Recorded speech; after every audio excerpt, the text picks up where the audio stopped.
Thank you. Okay, don't वरी। पाकिस्तान घाबरलंय, काश्मीर हल्ल्याचं प्रत्युत्तर म्हणून surgical strike होणार का?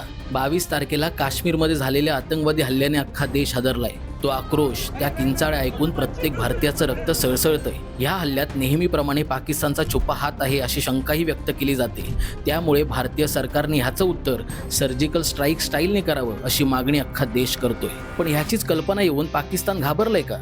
कारण हल्ल्याच्या काहीच तासानंतर पाकिस्तानचे संरक्षण मंत्री असं म्हणतात की ह्यामध्ये पाकिस्तानचा हात नाहीये, हा हल्ला भारतीय लोकांनीच केलाय, भारतीयांनी सरकारविरुद्ध केलेलं हे बंड आहे। ह्यावर भारतीय संरक्षण मंत्र्यांनी स्पष्ट सांगितलंय की ह्या हल्ल्यावर सरकार झिरो टॉलरन्स पॉलिसी वापरणार आहे। थोड्याच दिवसात भारताचं प्रत्युत्तर अख्खं जग बघेल। उरी अटॅक नंतर केलेलं सर्जिकल स्ट्राईक आणि पुलवामा अटॅक नंतर केलेलं एअर स्ट्राईक ह्यामुळे पाकिस्तान घाबरलंय का? आणि ह्या हल्ल्याचं प्रत्युत्तर भारत नक्की कसं देणार? तुम्हाला काय वाटतं नक्की कमेंट करा आणि माहिती आवडली असेल तर संवाद सेतूला फॉलो सुद्धा करा।